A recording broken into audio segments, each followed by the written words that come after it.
That's not rain. It's bouncing off. That's hail. That's how we're starting today's video out, really. It was 75 and it was nice 2 days ago. And now it's hailing? Washington, get your shit together. It's April. What are you doing? We had snow a couple days ago when I woke up and then it was melted by 8 o'clock. Why? Why? So, what do you do when it's crappy weather, it's raining on you, and you're just having one of those days, one of those weeks, one of those months, one of those years? You take your space heater, you run an extension cord, which we're about to do, from that outlet to that space heater, and we're gonna put it in this truck. Why are we doing that? Because we're wiring today. We're finishing off the Dakota digital installation with the VHX series gauges. It's the last thing the truck needs. The truck runs, we have the brakes, we actually now, if you notice, have a drive shaft. This thing is huge, this thing is ridiculous. 1410 U-joints are, you know, one thing, but the drive shaft being a single piece and 70.5 inches U-joint to U-joint. Hopefully we're not throwing this thing out with some burnouts or anything like that, but we're gonna jump right into some live action today. If you're new here, this is the LB7 swapped K30 crew cab. We affectionately have named Big Blue. Big Blue is so close to being able to drive, literally throw the front brakes on, throw in some coolant, throw in some transmission fluid, bleed it all, make sure everything's happy, and we're away and off. But before that, I would like to have some gauges. So we have gone through, we've secured Dakota digital VHXs from Square Body Syndicate. And today we're gonna go ahead, utilizing our painless book from the last video and some of the installation manual and stuff like that from the VHX, we're gonna be installing this. So let's jump in. You saw in the last video, we did get painless laid out. We have some stuff left for the dome lights, some amplifier wire, courtesy light stuff. I still need to do the jam switch wiring, a couple of odds and ends like that. But what we're focusing on today is the instrument cluster plug, and we'll be wiring that into the Dakota digital converter box, or in this case, it's a VHX control box. So with the VHX series, you have all the wiring that you utilize, and then it just goes to a Cat5 cable. The Cat5 cable then goes to your actual gauge cluster. So before we go ahead and worry about installing this, we need to run oil pressure sensor, coolant sensor wires, which I actually jumped in automatically, threw those in. Simple sensors like any aftermarket setup will utilize. I just grabbed the oil pressure, fitting one of the sensor holes off of the actual filter housing. It sucks a little bit because you can't quite see it from the side, but it's also just sticking down a fair ways, and we actually have to add the sensor or the harness on top of that and twist the wire up, so it's no biggie. The oil pan obviously is way below that. Not the end of the world there, but the coolant sensor I couldn't find a good spot for. Duramaxes have no accessory spots for coolant, so where this coolant sensor runs in the upper steel portion of the radiator hose, just drilled and tapped, used an M14 plug, and then just threaded the 1/8 inch MPT sensor in there. So we'll just go harness there, follow the existing harness we have, go through that grommet hole. We're gonna have some new grommets showing up, which will fill all these extra holes. We have, I think, one over there, two over there, one over there. I wanna throw some more loom on some of this stuff.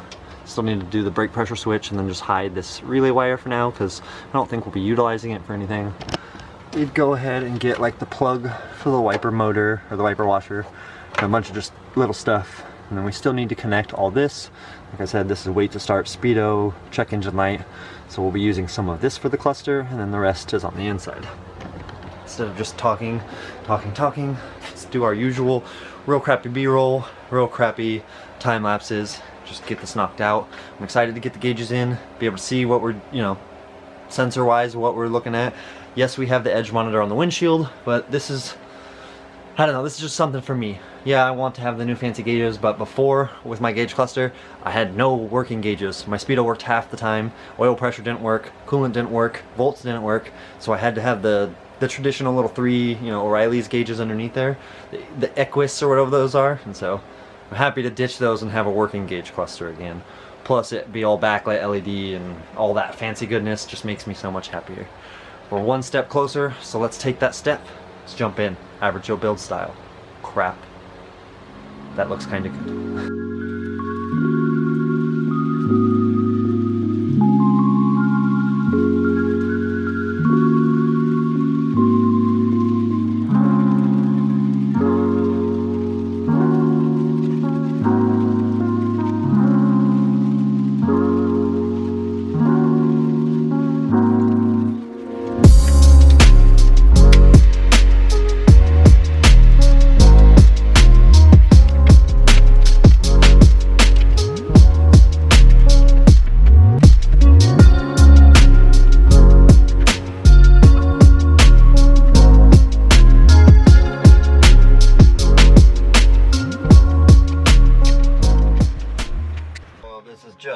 ridiculous.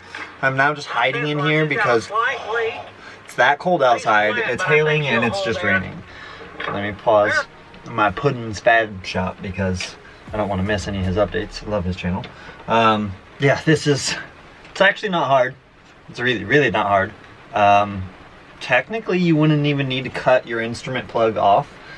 Mine didn't come with one because it's a painless harness, or it came with one, I just didn't get to the point of wiring the plug on because I knew I was going to do this. More or less, you're just going to go through and you're going to utilize all of the factory wires you needed. In my case, the constant power, the accessory power, and the ground, I took from the clock plug-in, the circuit. I don't have a clock, so why not use the constant battery, the switch ignition power, and the ground from it? Worked fine. That's what I did to power the box. I bolted the box to the bottom of the steering column. We'll see that in just a little bit. But what I'm going through now and doing is I want the stock turn signals to flash in their little locations instead of it being in the cluster, which is an option. So I wired in these individual little things. We're going to get a close-up of all this in just a little bit. I just can't really move because I'm stuck in spot. You know, I have stuff all around me and it's raining. I don't want to open the door and get a bunch of rain in here and get it cold and then fog the windows up. So I'm gonna keep wiring. We'll get some more time lapse going, but it's really simple. You're just going through and more or less, you know, you have a high beam wire. Your high beam wire goes in the high beam hole. You have a turn signal wire. It would have went in the turn signal hole, except I wanted the stock OEM look, so you have to utilize the little plugs in that case. But my nose is running. I'm cold, so let's just time lapse this and get back to some more work, so we can get to a finished product. A nice gauge cluster. And then I have to put my crappy dash cap back on because I'm not buying a new dash cap yet. Broke people problems, right? Let's go.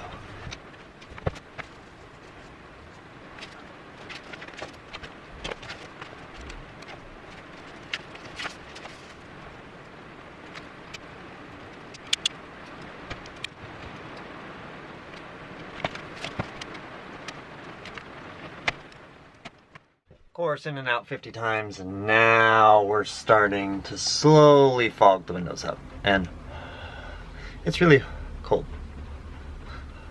I hate doing it, but I mean, it's really quick and easy wiring wise. It's not the prettiest, but this is going behind the instrument cluster. Like I said, this is a turn signal, this is a turn signal. They're going to plug in behind these, so I get the factory green light. I gotta go through and peel all the plastic off, but we're saving that for an ASMR second. This is, like I was saying, those are where your turn signal lights usually flash. They also have turn signals on the cluster, but I think I would rather have these flashing just for a more OEM look. I know it's not an OEM truck anymore, but it is what it is. We saw that I did repin the fuel switching tank wire, the plug I mean. I think this is right. I hate this. When you're looking at it, it says wire side, so I'm assuming that means if you're looking at the wire side of the plug, like looking at it this way, instead of looking at it from the front. And I had these switched around, so I switched those, and then I was worried about, this is the wire for the fuel gauge itself. This is a power wire for the switching valve, and then these are all parts of the switching valve. So I was assuming this is just part of the fuel gauge for the cluster, and so that's this one I'm worried about. I gotta actually plug it into the VHX box real quick, which, like I said, I just went through and I mounted the VHX box with two little self tappers right to this little piece of sheet metal on the bottom of the column.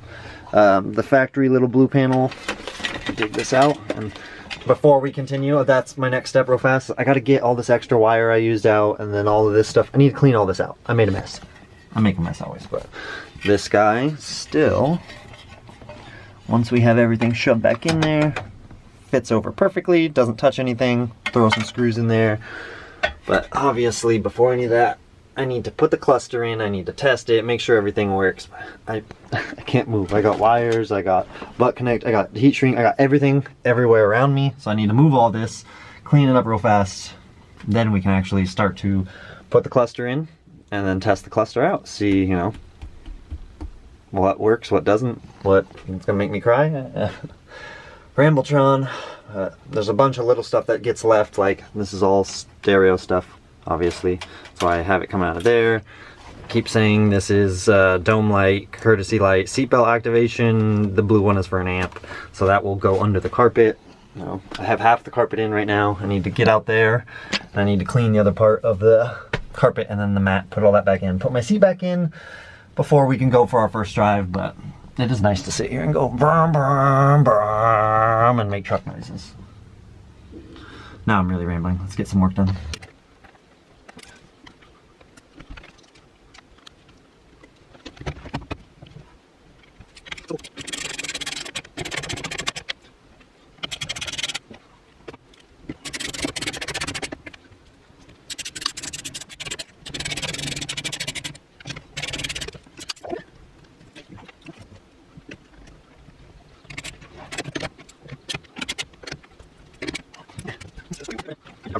2,000 years later. Starting day 2 off, cold, rainy. Day 2, day 3? I'm not sure what day it is anymore. It works. I'm stoked. We're gonna check it all out in a second, but we saw I got some random boxes to take care of. As usual, the Amazon shipments never quit. Bulbs. These are grommets. The bulbs obviously are because I want to replace every single light in that truck with LEDs. I already have LEDs in most of everything, so why not just finish that out? LED, the whole dang thing, minus the cab lights. The cab lights are still halogen bulbs, and that's mainly because at some point I think I'm going to change those cab lights out for something a little different. I love the cab light look on big trucks, so we will keep cab lights. I just don't necessarily like that design. I had initially planned to buy OEM replacements, and then I found out each OEM replacement was like $90, and there's 5 of them. I was not going to spend that much money on cab lights, so I got Amazon replacements. And like I was saying though, with this package, with this bundle of things, we have bulbs, we have grommets, so we can actually go through and grommet all the holes that we need to. This is just some relays. It says 5-pack of 5-pin waterproof 30 to 40 amp relays, and that's because if you saw previously at the beginning of the video, I said there's a couple little odds and ends that don't match up between the painless and the VHX. One of those, even though it's raining, we're gonna go ahead and pop the hood and see this. One of those, oh god, as soon as I opened the hood, the water went onto me. But yeah, one of those is my waits to start light. So where's that guy hiding? This one right here. So my wait to start light, this is a ground signal, and the VHX wants a positive signal. So in that case, the easiest way for me to do this personally, take a 5-pin relay and use the ground signal as the ground for the relay. So I'll have the powers jump together, and that way when the relay is turned on with its ground signal, it will just pass the 12 volts through it to the VHX, and we'll get what we need to. I still do need to connect the speedometer wire to the cluster as well, but it's just not plugged in right now because I was being picky last night and the wire is purple, and all I could find in my pre-cut stuff, I had a bunch of pinks and I want a purple wire. I do have the old piece of the starter, and that's purple, but it's like 3 times the gauge, and I don't necessarily want that, so I'm gonna go downstairs later. I'm gonna dig through some wiring that I have in a box, and we'll see if we can find a piece of purple. But when we can do the wait to start light, we can do all that stuff now. The main thing is messing around. I'm gonna go ahead and throw in the clips I took last night in the dark.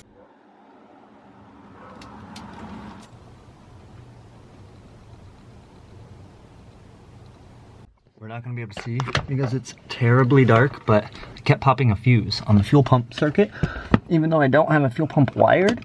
And what it ended up being, to my knowledge, I'm going through this with a buddy right now, and we're trying to figure this out online because I live in Washington and he lives like Iowa, you know, really far away. Painless had the wrong pinout, or I have a crappy Chinese switch. Mine said made in Taiwan, so yeah, maybe it could be that. But they had this pink switched with this green. So what was causing an issue here was when you flip the switch from left to right, it was shorting power to ground and popping the fuse. Otherwise, we have a working gas gauge there, and let's see when we hit it to the right tank.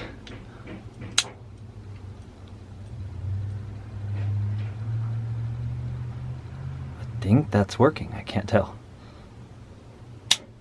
I can hear the switching valve switching, so I'm assuming that's working. Yeah, maybe kinda, I don't know. Now that we've seen those, everything actually works. I did get the fuel gauge to function the way it was supposed to. Volts work. Obviously oil pressure, and I heard clicking and then I'm like, what is that? Do I have my hazards on? Oh, it's just the relays or something, I guess. But like I said, we have to mount the switch either there or somewhere over there, not quite sure. I've said it a billion times. This goes under the carpet, makes its way that way. I'm wondering if orange and white, I'm wondering if the dome light and stuff like that is actually these. So I gotta, those go all the way back and then they come up somewhere over there. So I'm actually guessing that's what that is. But little odds and ends like that. I mean, stereo we gotta do. I still need to shove the fuel switch back into the dash. I need to connect the courtesy light. This is like just a bunch of miscellaneous relay activation wires and stuff. So yeah, there's a lot of tidying up. I haven't set the clock. And then it says check brake, so I guess, let's see. Oh, my brake release does not work the way it's supposed to. There we go. With the parking brake off, it no longer says check brake. Let's see. Yeah, there we go. So yeah, we got a bunch of everything working and it looks fantastic in the stock place. We're gonna get a little ASMR here and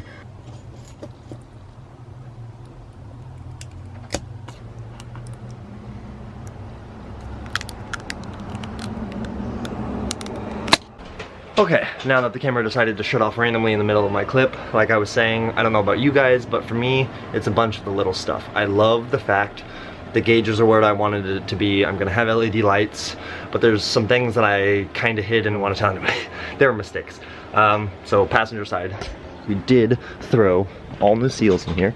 I did not replace the axle seal on the inside, which isn't necessarily a biggie. I don't care about that, but what it was is, I got this ball joint tight, I got this ball joint down here tight, and in a excited rush, I threw this side together, did get this ball joint tight, but if we peek down here, I did not get that ball joint tight.